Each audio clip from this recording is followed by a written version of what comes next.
13 পৃষ্ঠা, কয়েক হাজার শব্দ, টাইপ করা নয়, জাহানারা আলমের নিজের হাতে লেখা চিঠি। প্রবাস জীবন বেছে নেওয়ার আগে টাইগ্রেস তারকা পেসারের সঙ্গে ঘটে যাওয়া নানা ঘটনার বর্ণনা, মঞ্জুরুল তের বাড়াবাড়ি, দুর্ব্যবহার, অসৌজন্যমূলক আচরণ, প্র্যাকটিস ফ্যাসিলিটিস না দেওয়া, ফর্মে থাকার পরও ম্যাচ ড্রপ, এসব নানা অভিযোগের পাশাপাশি 4 বছর আগের চিঠিতেই নারী ক্রিকেটের ভয়ঙ্কর এক চিত্র তুলে ধরেছিলেন নারী দলের সাবেক অধিনায়ক। বিসিবি কর্তারা আমল নিলে বা কঠোর হলে নিষিদ্ধ পথে পা বাড়ানোটা এত সহজ হতো না। বিষয়টি স্পর্শকাতর হলেও অনেক আগেই বিসিবিকে অবগত করেছিলেন জাহানারা। বিসিবির প্রধান নির্বাহী নিজামুদ্দিন চৌধুরীকে দেওয়া অভিযোগ লিপির এক জায়গায় জাহানারা লেখেন, জ্যোতি, পিঙ্কি আর মঞ্জু ভাই কুবরাকে খুব স্লেজিং করত, অপমান করত, কারণ জ্যোতি ও পিঙ্কির মাঝে অন্য সম্পর্ক বিদ্যমান। যদিও পিঙ্কি বিবাহিত, তাতে কিছু যায় আসে না। জ্যোতির সাথে বন্ধুত্ব হওয়ার আগে পিঙ্কির টুম্পার সাথে একটা ভালো বন্ধুত্ব ছিল, এখন কুবরার সাথে টুম্পার ভালো বন্ধুত্ব, এবং পিঙ্কি টুম্পার সাথেও বন্ধুত্ব রাখতে চায়, কিন্তু জ্যোতি এটা ভালো চোখে দেখে না। টুম্পাকে থ্রেট করে,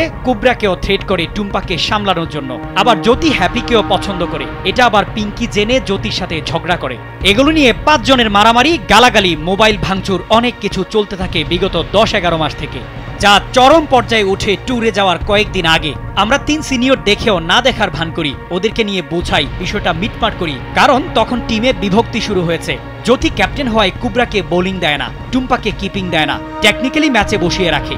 আবার বলে কুবরা ও টুম্পার হানিমুন ভালো হবে। এছাড়াও অনেক নোংরা ইঙ্গিতে কথা বলে। মঞ্জু ভাইও পোক করে, ছবি তুললে টুম্পাকে বলে বালিশ দিব নাকি। আবার টুম্পা টিমের সাথে নাচলে বলে টুম্পার নাচ না দেখেই মঞ্জু ভাইয়ের ঘুম আসে না, আর দেখলে কি হতো। বাংলাদেশ নারী দলের সাবেক নির্বাচক ও ম্যানেজার মঞ্জুরুল ইসলামের বিরুদ্ধে জাতীয় নারী দলের ক্রিকেটার জাহানারা আলমের আনা যৌন হয়রানির অভিযোগ তদন্তে 3 সদস্যের কমিটি কাজ করছে। বয়সভিত্তিক দলের মেয়েরাও অভিযোগ আনছেন নির্বাচকের বিরুদ্ধে।